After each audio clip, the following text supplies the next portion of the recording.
back to Reptilian Exotics YouTube channel, everybody. So today there's a couple things I want to talk to you guys about. One is going to be croc monitors. Two is going to be, entering breeding for the reticulated pythons. I'll show you guys more on the pythons here in a minute. First, I want to touch base on the hard trials of keeping and trying to breed croc monitors. The Varanus salvadori is, in fact, in my opinion and a lot of others, the most dangerous varanid on the planet next to the Komodo dragon. So, with that being said, today I was really up in the air about even continuing to keep croc monitors, let alone try to breed them. My guy, Eagle Fang, my male, yeah, heck of a name, I got that from Cobra Kai.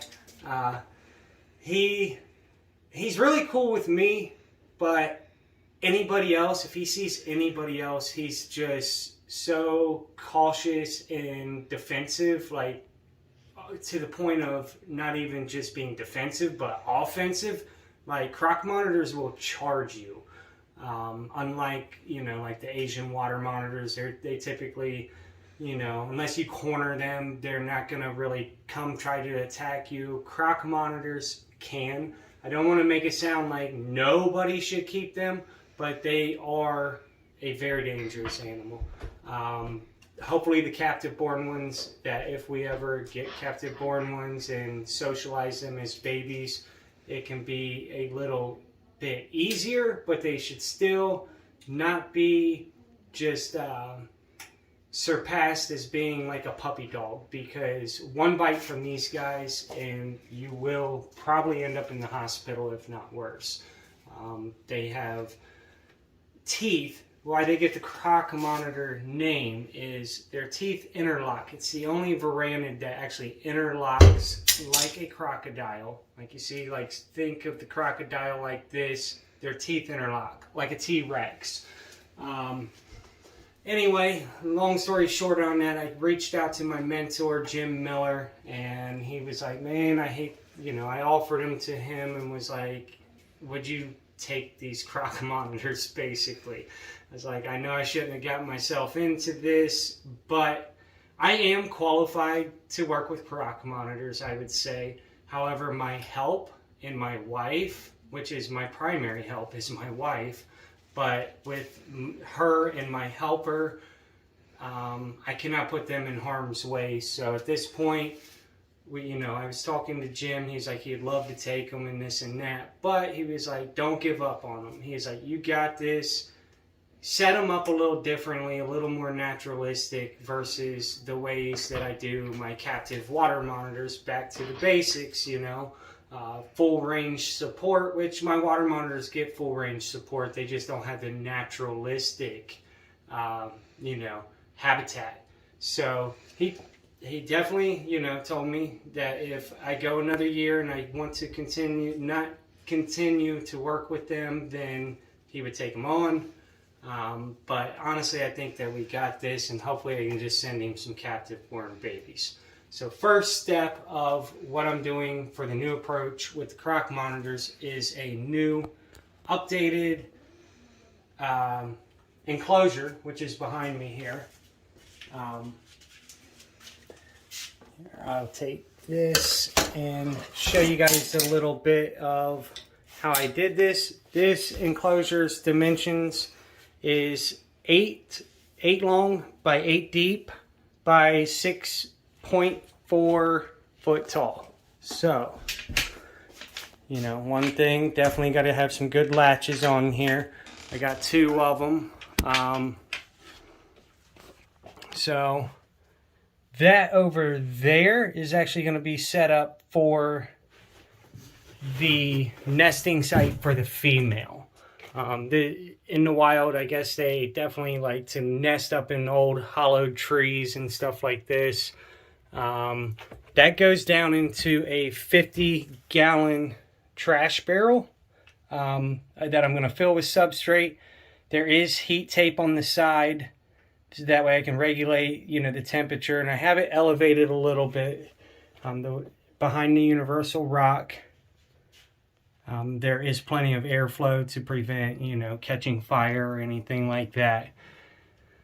This will be the start for the male enclosure. I'm going to add him first. There is a little water feature, you know, plenty of climbing stuff, lots of LED lighting. I got one there, lots of fake foliage, fake plants, you know, ferns, vines, just as much as I can give them to make them feel as comfortable as possible. These are from the jungle. They are running on this right here. The basking spot should be about 135-ish degrees or so. Everything's on a timer. I will probably shut one of those domes down at night. And, you know, so this is plenty of floor space, which I've noticed Crocs. My Crocs was actually breeding on the floor, so I wanted them to have several, you know, cubic feet of floor space here. It's this 100% cypress mixed with a little bit of topsoil, very little. And then again, you know, the universal rock. This was Ember's enclosure.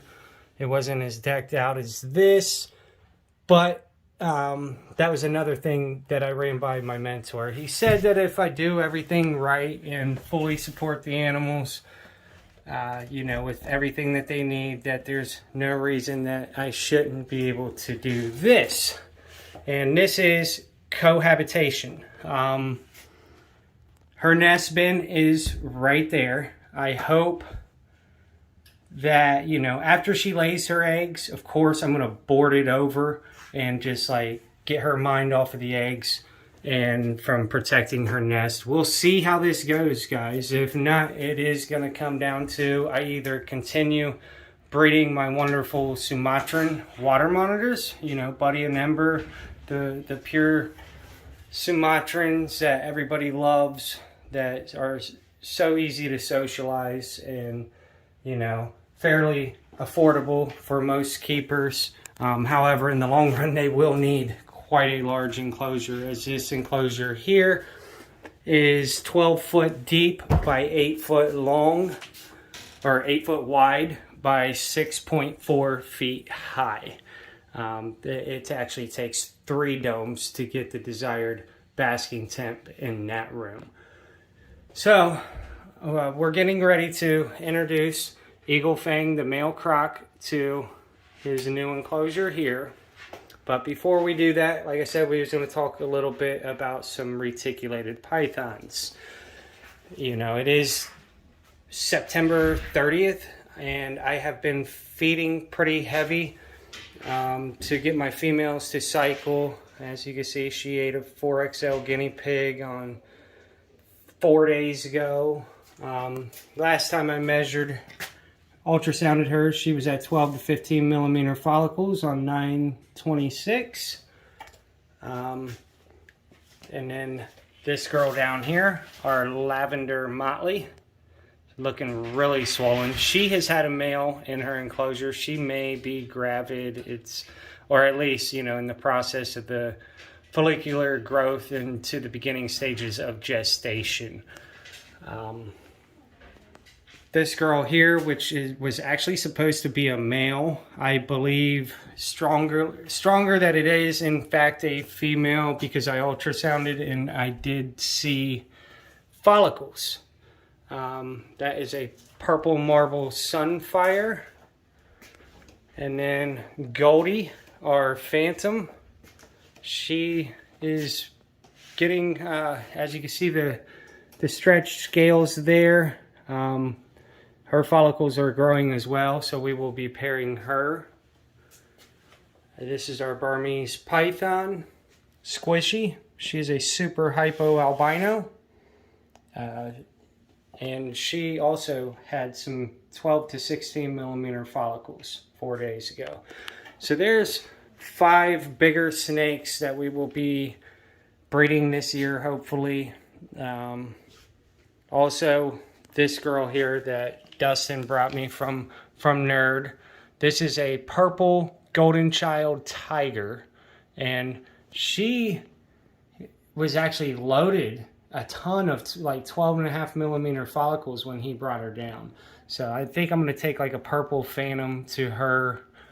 As far as for this phantom, we're going to run a orange ghost stripe that is sunfire.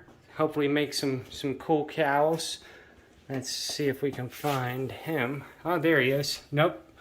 There he is. There's our orange ghost stripe sunfire, our cow maker, when we pair it to the Goldie, our phantom.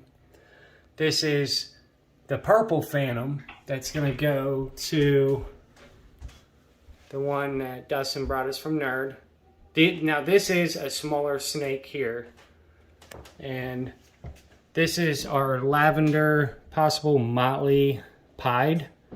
That guy is going to be breeding the purple marble sunfire, and this guy here, the pied tiger head albino, will breed Rocky, our big pied that is possible het albino.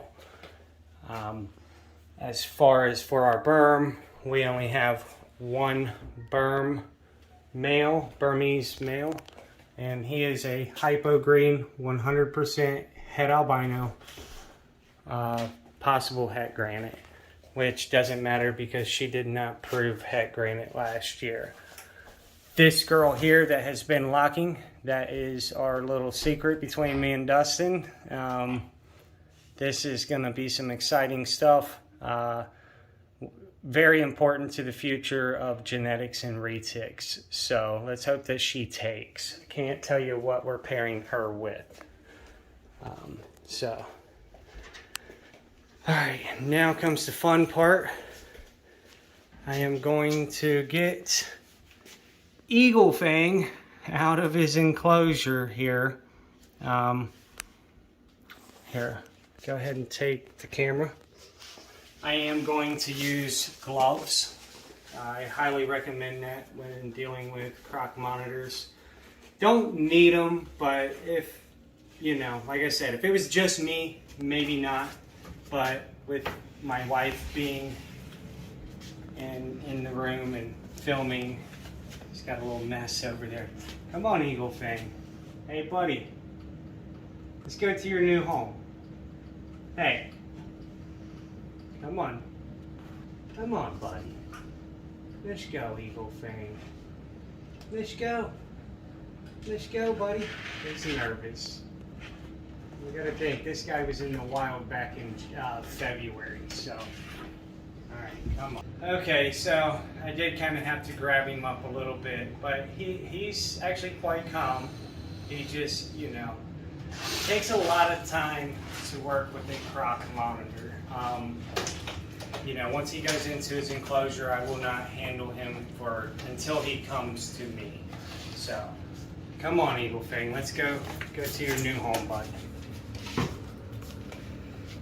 He's doing okay. He's nervous. He has a right to be.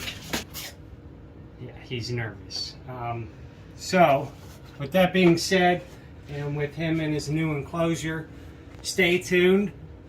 You know, here in the next few weeks, we will be doing another video, an update of the introduction of the female to this enclosure, and hopefully some breeding action. Fingers crossed. And, you know, of course, I got to get the substrate in the nest bin and see how that goes. But if you guys are interested in seeing that, like I said, make sure you tune back in. But that about wraps it up, my reptilians. So if you like this video, please be sure to like and subscribe and share it to as many people as you can. See you later, my reptilians.